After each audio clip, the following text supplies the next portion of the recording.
histórias do usuário, que é um tema muito importante que nós estamos tendo a oportunidade de estudar aí durante o horário do Bluesoft Labs. Eu, juntamente com o Ismael, nós iremos falar um pouquinho daquilo que a gente conseguiu absorver durante o estudo. Então, antes da gente falar de história do usuário, vamos falar um pouquinho sobre problemas de comunicação, que é um problema que geralmente a maioria das empresas que desenvolvem software acaba enfrentando durante um processo aí de desenvolvimento. A gente sabe que é indispensável a participação do cliente em um projeto de desenvolvimento de software. Por que é indispensável? Devido a ser o cliente, a pessoa que possui as informações, ou melhor dizendo, as regras de negócio acerca daquilo que vai ser desenvolvido. Então, é indispensável a conversa com o cliente. Primeiro porque ele que necessita daquela determinada funcionalidade que vai ser desenvolvida. E então, em uma parceria, junto com a equipe de desenvolvimento, é que a gente consegue entender o que ele precisa para a gente começar a desenvolver o software. E na maioria das vezes, a gente sabe que o cliente ele tem uma certa dificuldade para expor, para externar as suas reais necessidades. Ok?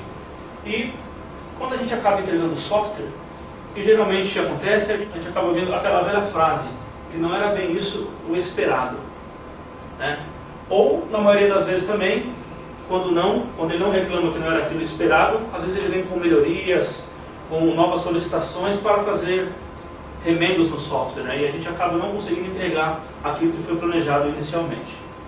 E esses problemas ocorrem devido às falhas de comunicação e à falta de entendimento das solicitações feitas pelo cliente. Esse é um dos maiores problemas que ocorre, para prejudicar a entrega do produto. Então nós temos aqui um exemplo, é uma sátira na verdade, que procura exemplificar bem esse problema da comunicação. Então nós temos aqui, nessa ilustração, um grupo de trabalhadores, todos envolvidos em um projeto, numa construção de uma ferrovia, e todos os envolvidos no processo estão procurando fazer cada um a sua parte, para que no final do processo, para que no final do trabalho, possa se entregar o produto esperado. E como nós podemos ver nessa ilustração, nós vemos aqui que o produto final entregue não era o esperado. Ok? Por quê? Isso ocorre devido à falha de comunicação, à falha de entendimento nas solicitações fornecidas pelo cliente. Na realidade, na maioria dos casos, esse problema de comunicação ele ocorre quando a comunicação estabelecida entre o cliente e a equipe de desenvolvedores é feita de uma forma a considerar apenas o quê? O lado técnico. E se essa comunicação estabelecida considerar apenas o lado técnico, vai acabar atrapalhando ou prejudicando o entendimento de quem não é técnico, que geralmente é o cliente. Da mesma forma, se fizermos uma comunicação e considerarmos apenas as regras de negócio, iremos prejudicar também o entendimento daqueles que não dominam o negócio, que geralmente são os desenvolvedores. Ok? Então, qual que é a solução? Uma das soluções para que esse problema deixe de acontecer é que se possa estabelecer um ponto de equilíbrio, que possa se estabelecer uma linguagem comum. Ou seja, a linguagem não pode ser apenas técnica, mas também não pode ser apenas de negócio. É preciso ter um bom senso, juntar as duas linguagens para que todos os envolvidos no processo possam compreender aquilo que está sendo solicitado, para que não se tenha dúvidas durante o processo de desenvolvimento.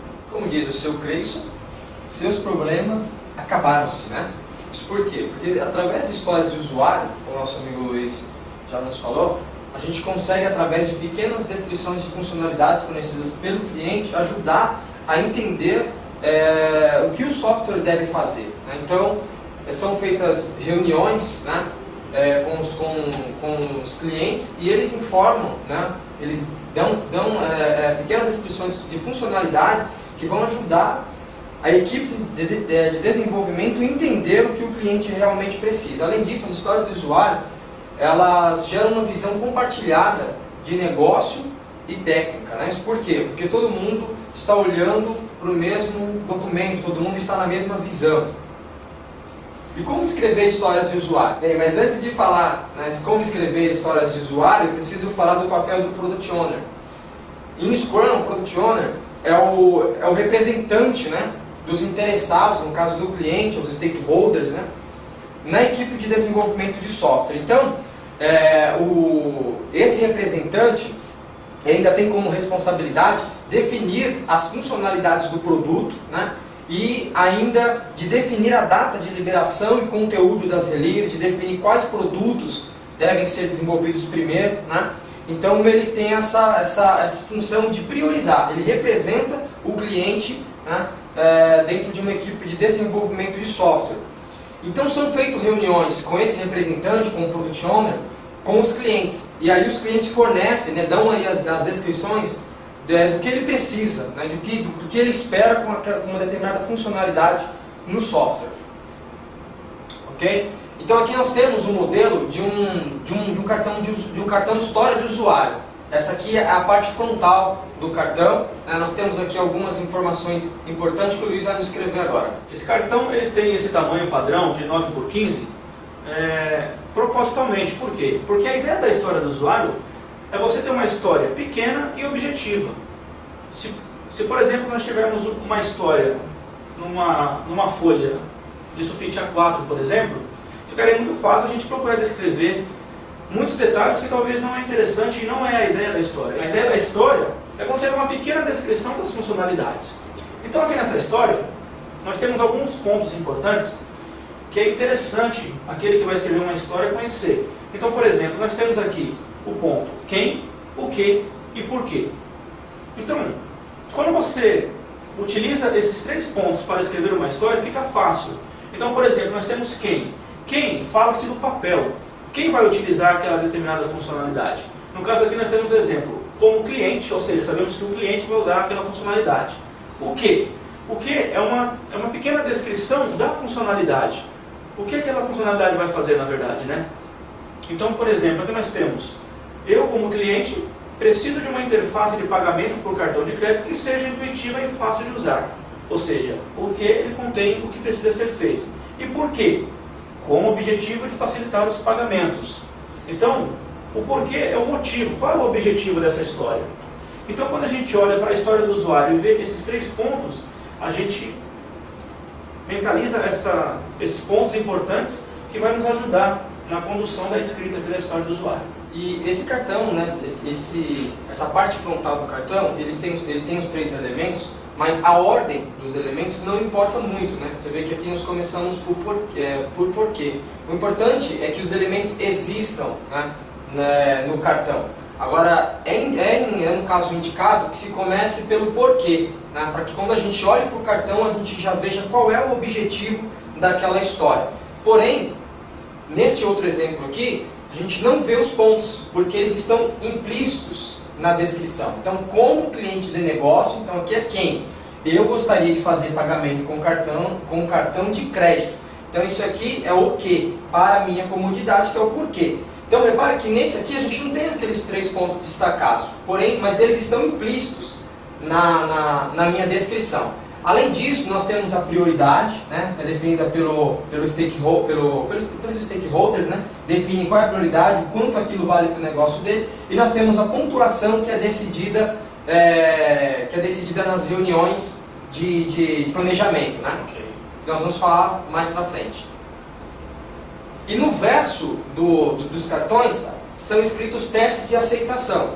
Quem escreve o teste de aceitação é o Product Owner, é a mesma pessoa que foi lá com o cliente, que recebeu as descrições dos clientes. Ele escreve no verso do cartão os testes que vão garantir que o cliente pediu foi realmente, né, atendido. Então, por exemplo, aqui é um exemplo de uma reserva de apartamento.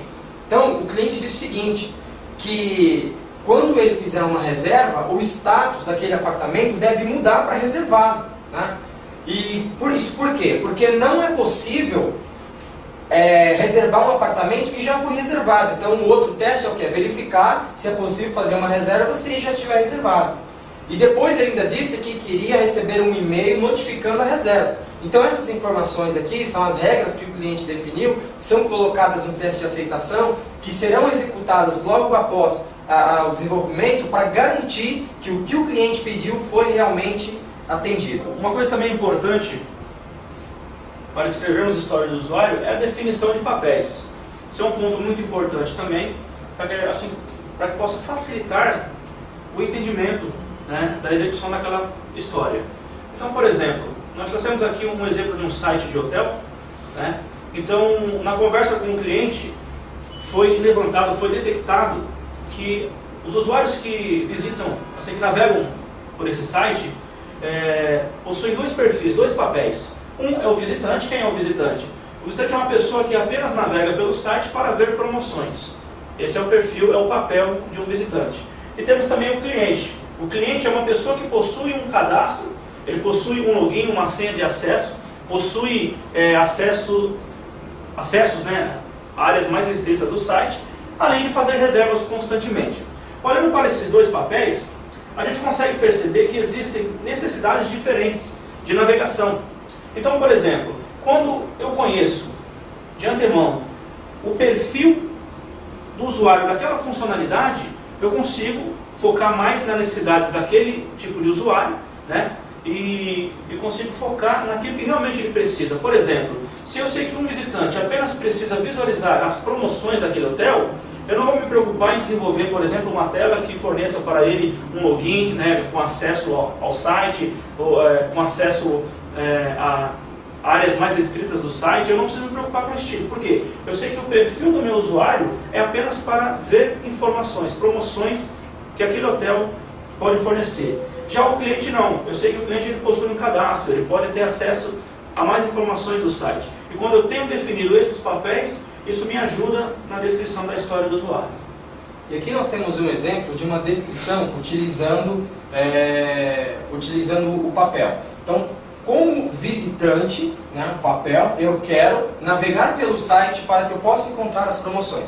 Como o nosso amigo Luiz falou, aqui eu estou definindo o papel. Eu poderia dizer, como usuário, né, eu quero navegar pelo site. Mas aí o que ia acontecer? Quem é o usuário? O usuário pode ser um cliente ou o usuário pode ser um visitante. Okay. Né? Então, definindo aqui que é o visitante que vai navegar pelo site, então eu sei que, eu sei, né, na hora de eu fazer a minha estimativa, ou até mesmo de eu planejar essa tarefa, que eu não preciso fazer uma série de funcionalidades, porque é um visitante. Né? Se fosse um cliente seria diferente.